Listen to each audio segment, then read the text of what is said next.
Bismillahirrohmanirrohim. Assalamualaikum warahmatullahi wabarakatuh. Perkenalkan, saya Siti Rahma Ermawati Putri dari Program Studi Bimbingan dan Konseling Pendidikan Islam semester 1 Universitas Ibnu Khaldun Bogor. Pada kesempatan kali ini, saya akan mempresentasikan hasil resum mata kuliah Tahsin Al-Quran untuk memenuhi ujian akhir semester yang diampu oleh Bapak Dr. Haji Ahmad Alim, LC.MA. Selanjutnya, kita akan memasuki pembahasan materi yang di dalamnya terdapat yang pertama itu ada tahsin dan tahfiz Al-Quran, yang kedua ada ilmu tajwid hukum nun sukun, yang ketiga ada akhlak hamalatil Quran, yang keempat ada bacaan gharib dalam Al-Quran, yang kelima ada pilihan waktu membaca Al-Quran dan menghatamkannya, yang keenam ada hukum rod, tafkib dan tarkik, yang ketujuh ada ikro tekstual dan kontekstual, yang kedelapan ada hikmah pengulangan ayat dalam Al-Quran, yang kesembilan dan yang terakhir ini ada waqaf, ibtida dan saktah. Kita sudah memasuki materi yang pertama yang berjudul tahsin dan tahfiz Al-Quran. Di sini kita mempunyai kewajiban untuk mentartilkan Al-Quran, kemudian mempelajari makna kandungannya dengan cara mentadaburinya. Quran adalah sebagai penjelas untuk menjelaskan segala sesuatu. Fungsi mempelajari Al-Quran ini yang pertama ada tibyan, yaitu sebagai penjelas. Yang tadi sudah saya jelaskan bahwa Quran adalah sebagai penjelas untuk menjelaskan segala sesuatu. Yang kedua ada hudan, yaitu petunjuk. Nah, hudan ini sebagai petunjuk, misalnya ketika kita sedang mengalami kesulitan, pasti Allah akan memberikan kita jalan keluar melalui petunjuk-petunjuknya.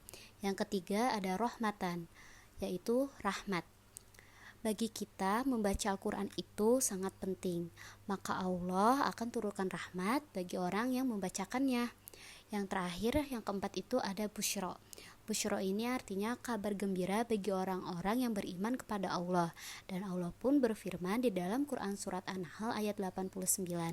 Jadi jika kita orang beriman, insya Allah akan ada kabar-kabar gembira bagi kita, soalnya kita adalah orang yang beriman.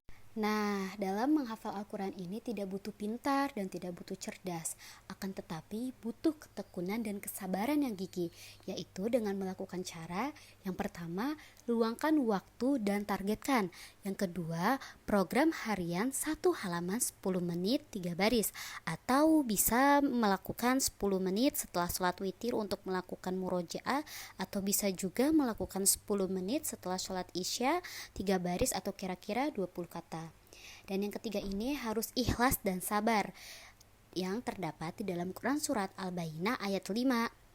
Yang keempat ada muahadah dengan Al-Quran, yang terdapat di hadis riwayat Bukhari dan Muslim nomor 531 dan nomor 789 yang berbunyi, sesungguhnya orang yang menghafalkan Al-Quran adalah bagaikan unta yang diikat. Jika diikat, unta itu tidak akan lari, dan apabila dibiarkan tidak diikat, maka dia akan pergi. Yang kelima, lakukan tikrar mengulang sebanyak 20 kali. Yang keenam ada potensi indera, yang artinya potensi indera ini sebagai mata yang digunakan untuk menangkap visual, otak digunakan untuk memahami ayat, telinga digunakan untuk mendengar bacaan ayat-ayat yang hendak dihafal, mulut digunakan untuk suara, dan tangan digunakan untuk mengisyaratkan gambar visual ayat yang dihafal. Nah, dan yang terakhir ini yang ketujuh, Al-Quran sebagai ruh kehidupan. Jadi, tidak ada kata terlambat dalam belajar Al-Quran. Jika kita belajar Al-Quran baik dari bacaannya dan tajwidnya, maka akan mendatangkan rahmat Allah. Karena orang yang membaca Al-Quran akan dikelilingi dan dihadiri oleh para malaikat. Selanjutnya, kita akan memasuki materi yang kedua yang berjudul ilmu tajwid, hukum nun sukun dan tanwin. Allah berfirman pada Quran Surat Al-Fatir dan Quran Surat Al-Muzammil ayat 4 untuk mentartilkan pada saat membaca Al-Quran. Karena dengan membaca Al-Quran secara tartil akan menyebabkan hati menjadi tenang. Di dalam mentartilkan bacaan Al-Quran terdapat hukum bacaan nun sukun dan tanwin. Nah, yang pertama itu ada ijar halki yang artinya jelas. Nah, nun sukun atau tanwin ini dibaca jelas sesuai mahrojnya dan tidak dengung. Contoh hurufnya yaitu ada hamzah, ainha, dan oginho. Serta contoh di dalam Quran surah Al-Ikhlas, kufuwan ahad. Yang kedua yaitu ada ikum biguna yang artinya memasukkan dengan berdengung. Nah, nun sukun atau tanwin ini dilebur dengan huruf setelahnya dibaca menjadi dengung. Apabila salah satu bertemu huruf ikom biguna, maka panjang bacaannya satu alif atau dua harokat. Contoh hurufnya yaitu ya, nun, mim, dan wawu. Contohnya Quran surat Al-Lahab yaitu tabbat syada abil lahabi wa tab. Selanjutnya yang ketiga itu ada ikom bila guna yang artinya memasukkan tanpa berdengung. Nah, nun sukun atau tanwin ini jika bertemu dengan salah satu huruf setelahnya tanpa dibaca dengung dan tanpa menahan bacaannya. Contoh hurufnya yaitu lam dan ro. Dan contoh lain di dalam Quran surah Al-Ikhlas yaitu walam yakullahu kufuwan ahad.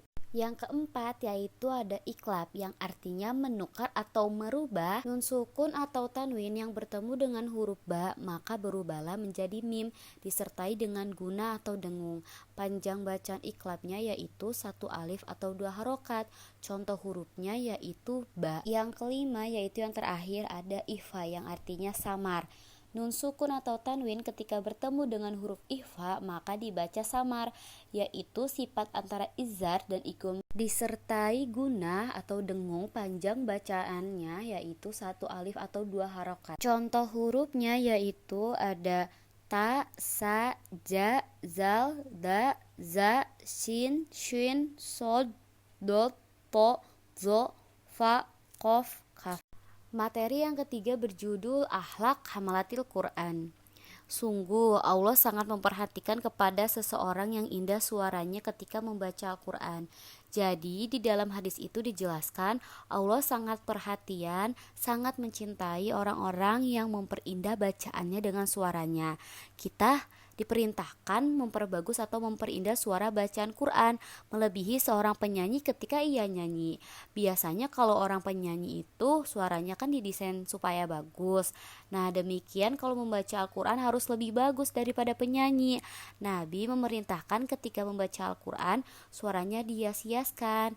Nah, jika ingin belajar dengan baik, bisa mendengarkan dari kaset MP3 atau lihat YouTube. Oleh karenanya, sunnah membaca Al-Quran dengan dihias-hias. Hendaklah bagi orang yang direzekikan oleh Allah suaranya yang bagus untuk membaca Al-Quran, bukan dipakai untuk menyanyi. Bacalah Quran dan hiasi bacaan itu supaya didengar makhluk untuk membangunkan orang-orang yang lalai. Bacaan Quran itu terdapat pengaruh jika dibacakan di kalangan orang Islam atau di tengah orang kafir. Kenapa para ulama membuat istilah muqamat dalam bacaan terdapat makam Hijaz? Banyaknya Imam Masjid Nabawi kalau membaca Al-Quran ketika mengimani pakai makam Hijaz. Syekh Ayub dianggap sebagai imam ahlul Hijaz karena bacaannya bacaan Hijaz. Tujuannya agar tidak membaca Al-Quran dengan gaya atau logam orang fasik. Materi yang keempat yaitu bacaan gharib dalam Al-Quran. Yang pertama terdapat bacaan saktah berasal dari bahasa Arab yang artinya berhenti. Sedangkan menurut istilah saktah adalah berhenti sejenak tanpa bernapas sebelum membaca lafaz berikutnya atau menahan nafas sekitar satu alif atau dua harokat. Di dalam Al-Quran bacaan saktah ada 4, diantaranya Quran surat Al-Mutaffifin ayat 14. Yang kedua terdapat bacaan imalah berasal dari bahasa Arab yang berarti miring atau bengkok. Menurut istilah imalah memiringkan bunyi harokat fathah ke arah bunyi harokat kasroh atau membengkokkan huruf alif ke huruf ya. Yang ketiga terdapat bacaan ismam. Menurut bahasa artinya mencucu atau monyong. Sedangkan menurut istilah ismam adalah menggabungkan atau mencampurkan bacaan harokat fathah dengan harokat domah disertai memoncongkan kedua bibir tanpa suara atau hanya sebagai isyarat. Contohnya pada Quran Surat Yusuf ayat 11. Dan yang keempat ada bacaan tahsil berasal dari bahasa Arab yang berarti mudah atau ringan. Sedangkan menurut istilah tansil adalah meringankan dua huruf hamzah yang bertujuan untuk memudahkan dalam melafalkan bacaan tahsil. Contohnya pada Quran Surat Fussilat ayat 44. Yang kelima yaitu bacaan nalki yang berarti memindahkan. Sedangkan menurut istilah nakil yaitu memindahkan harokat pada huruf yang hidup ke huruf yang mati sebelumnya. Contohnya terdapat pada Quran Surat Al-Hujurat ayat 11. Jadi kesimpulannya, sakta artinya berhenti sejenak, imala artinya memiringkan, ismam artinya mencucu, dan tasil artinya meringankan. Selanjutnya materi yang keempat yaitu yang berjudul pilihan waktu membaca Al-Quran dan menghatamkannya. Yang pertama ada waktu yang paling utama. Yang waktu paling utama ini di waktu sholat, khususnya sholat malam, sholat tahajud ya. Nah, yang kedua itu adalah separuh malam terakhir khususnya pada bulan Ramadan. Dan yang ketiga ada setelah maghrib dan isya. Dan yang keempat ada waktu fajar. Dan yang kelima ada setelah subuh. Tadi yang pertama waktu yang paling utama. Dan yang kedua ada hari yang paling utama yaitu hari Arafah, hari Jumat, hari Senin dan Kamis, hari 10 terakhir di bulan Ramadan, dan 10 pertama di bulan Zulhijjah. Dan yang ketiga ada bulan yang paling utama kalau bukan apalagi yaitu bulan Ramadan. Selanjutnya materi yang keenam yang berjudul hukum ro, tafkhim, dan tarkik. Yang pertama itu ada ro, dibaca tafkhim, artinya tebal, yang dalam keadaan ro ini berharokat fathah, ro berharokat doma, ro diwakafkan sebelum huruf yang berharokat fathah atau doma, ro sukun sebelumnya itu huruf yang berbaris fathah atau doma, ro sukun karena wakaf sebelumnya itu terdapat alif atau waw yang mati, dan bila ro ini terletak ini sesudah hamzah wasol. Dan kedua ini adalah ro dibaca tarkik atau tipis tarkiknya. Nah, ro ini berharokat kasroh, ro sukun sebelumnya hukum berharokat kasroh dan sesudahnya bukanlah huruf isti'la. Ro sukun ini sebelumnya huruf yan berharokat kasroh dan sesudahnya huruf isti'la. Dalam kata yang terpisah, ro sukun karena wakaf sebelumnya itu huruf berharokat kasroh atau ya sukun. Nah, ro sukun ini karena wakaf sebelumnya ini bukan huruf isti'la, sebelumnya didahului oleh huruf yang berbaris kasroh dan huruf isti'la. Ialah melafalkan huruf dengan mengangkat pangkal lidah ke langit-langit yang mengakibatkan hurufnya menjadi besar. Ketiga, ro ini boleh dibaca tafkhim atau tarkik. Ro sukun sebelumnya berharokat kasroh, sesudahnya huruf isti'la berharokat kasroh atau kasroh tain, dan ro sukun karena wakaf sebelumnya itu huruf isti'la yang berbaris mati yang diawali dengan huruf yang berharokat kasroh. Materi selanjutnya yaitu materi yang ketujuh yang berjudul ikro tekstual dan kontekstual. Nah, tekstual ini yaitu sesuai dengan mahroj dan tajwid. Kalau kontekstual itu artinya mempraktikkan kandungan lafaz atau isi bacaan. Nah, yang pertama itu ada wasiat Al-Quran dari hadis Al-Bukhari. Toiha bertanya kepada Abi Aufan radhiyallahu anhu bertanya, apakah Rasulullah SAW memberi wasiat? Dia berkata, tidak. Aku berkata, lantas wasiat apa yang diwajibkan atau diperintahkan kepada manusia? Dia berkata, beliau berwasiat dengan kitabullah. Hadis riwayat Al-Bukhari. Dan yang kedua ada menguji diri kita, seberapa kita menjaga Al-Quran ini terdapat di dalam Quran Surat Al-Anfal ayat 2. Dan yang ketiga, ketika kita menyebut nama Allah, jiwa itu langsung bergetar dengan berbekal satu ayat untuk kehidupan. Al-Asr artinya demi masa. Di sini kita hidup untuk menjadi hamba yang beriman dan beramal soleh. Dan yang keempat ada Al-Quran dan kehidupan. Seperti mujizat Nabi Musa alaihissalam di dalam Quran surat Al-A'raf ayat 115 sampai 122. Terus juga ada Al-Quran akan terasa kemujizatannya itu di dalam Quran surat Al-Anfal ayat 2, dan Allah menjamin adanya keabadiannya itu di dalam Quran surat Al-Hijri ayat 9. Selanjutnya yang kelima ada penghargaan Al-Quran terhadap ilmu pengetahuan, atau yang artinya itu adalah wahyu pertama yang berisikan keharusan membaca serta menulis, yaitu di dalam Quran surat Al-Alaq ayat 1 sampai 5. Dan yang terakhir yang keenam ini adalah Al-Quran sebagai cahaya dalam ilmu pengetahuan, dan Al-Quran ini sebagai sumber inspirasi atau memperkuat keimanan kita dengan Allah itu terdapat dalam Quran surat Al-Imran ayat 190 sampai 191, serta untuk kesejahteraan hidup manusia dan bukan untuk berbuat kerusakan atau kemudaratan itu ada di dalam Quran surah Al-Baqarah ayat 102 dan Quran surah Al-Qasas ayat 77. Materi yang kedelapan yaitu yang berjudul hikmah pengulangan ayat dalam Al-Quran. Nah, Imam As-Suyuti rahimakumullah itu bahwa tiror atau ta'rir ini adalah pengulangan ayat di dalam Al-Quran itu lebih balik daripada tauhid itu sendiri. Tidak hanya sekedar menguatkan, tetapi ada sisi keindahannya dari sisi balago, fasoha, dan sastra yang memiliki nilai sangat penting. Pengulangan ayat dalam Al-Quran ini termasuk bagian dari kefasihan atau keindahan yang ada di dalam Al-Quran. Contoh ayat yang mengalami pengulangan di dalam Al-Quran itu terdapat di Quran surat Ar-Rahman, yaitu Fabi ayyi ala'i rabbikuma tukazziban, dan memiliki maksud dari pengulangan tersebut ini yang artinya ini pasti memiliki makna atau faedah yang tersendiri. Oleh karena itu ayatnya terus diulang-ulang. Selanjutnya materi yang kesembilan yaitu materi terakhir mengenai tentang waqaf, ibtida, dan sakta.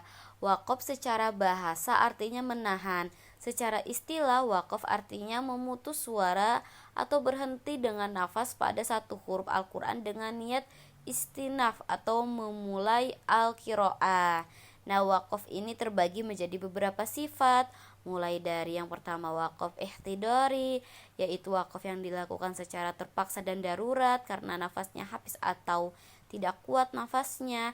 Yang kedua ada waqaf ihtibari, yaitu waqaf ujian, seperti seorang syekh yang menguji muridnya karena ingin mengajarkan caranya waqaf ini pada kata-kata tertentu, seperti itu. Yang ketiga itu waqaf ikhtiari, yaitu waqaf pilihan, yaitu waqaf yang dimana orang ini memilih kapan waktunya berhenti dan kapan melanjutkan.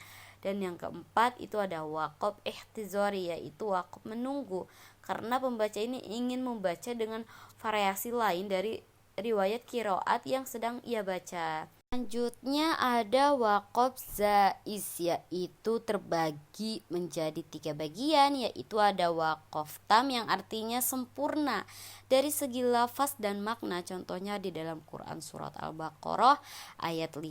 Yang kedua ada waqaf kafi yang artinya berhenti pada satu ayat, dari segi makna sudah sempurna tapi masih ada keterkaitan dengan ayat selanjutnya, contohnya pada Quran surah Al-Baqarah ayat 8 sampai 9. Dan yang ketiga ada waqaf hasan yang artinya berhenti ada satu ayat dari segi maknanya itu sudah sempurna tetapi masih ada keterkaitan dengan ayat berikutnya, baik dari secara lafaz maupun makna, yang terdapat contohnya itu di dalam Quran surah Al-Fatihah ayat 2 sampai 3. Nah, terdapat juga waqaf manu artinya terlarang, terbagi menjadi 2, yaitu ada waqaf qabi artinya waqaf yang buruk seperti mubtada tanpa khobar, seperti fiil tanpa fa'il, Dan yang kedua ada waqaf akbar, artinya waqaf lebih buruk yang bisa merusak akidah dan makna. Kita langsung ke materi ibtida. Ibtida adalah memulai bacaan. Ibtida sempurna ialah ibtida yang ketika dimulai di awal surah ini tidak berkaitan dengan ayat sebelum atau sesudahnya, baik secara lafaz maupun secara makna.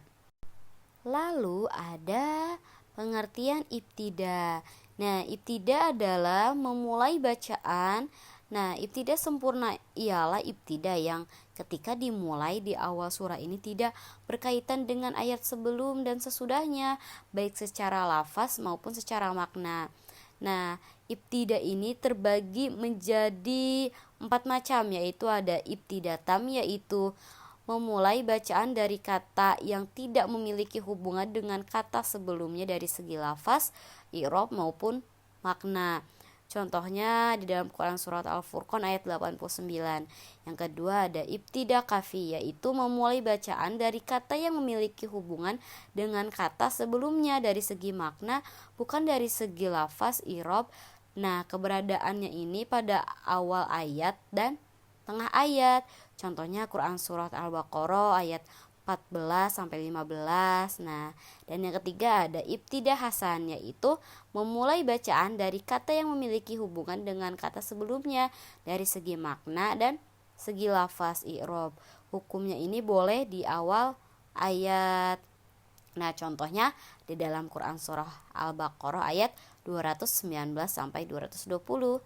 Dan yang terakhir ada ibtida khobi, yaitu memulai bacaan dari kata yang memiliki hubungan dengan kata sebelumnya dari segi makna dan segi lafaz atau i'rab, dan memulainya dari pertengahan ayat. Selanjutnya itu ibtida memiliki sifatnya itu pilihan. Kapan kita mau memulai lagi, kapan diulang dengan ayat atau kalimat sebelumnya, ataukah diulang langsung seperti itu. Nah, langsung ke ibtida hakiki. Nah, artinya ini tidak didahului dengan kalimat atau huruf sebelumnya.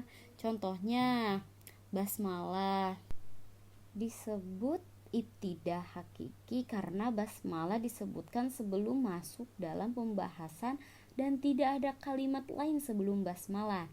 Dan selanjutnya ada ibtida idafi, yaitu artinya sebelum memulai membaca kita itu mengulang lagi dari kalimat sebelumnya. Contohnya hamdalah disebut ibtida idafi ini karena ia disebutkan sebelum masuk dalam pembahasan, namun sebelumnya ini ada basmalah seperti itu. Materi yang terakhir yaitu tentang sakta. Sakta adalah memutus suara pada satu huruf di Al-Quran dengan niat untuk melanjutkan, tetapi cara berhentinya tidak pakai nafas, tetapi sambil menahan nafas. Contohnya wakilaman rok. Nah, seperti itu. Nah, yang boleh disakta di dalam Al-Quran itu seperti ayat Al-Mutaffifin ayat 14, Al-Qiyamah ayat 27, Al-Kahfi ayat 1, dan surah Yasin ayat 52. Terima kasih, semoga bermanfaat. Billahi taufiq wal hidayah. Wassalamualaikum warahmatullahi wabarakatuh.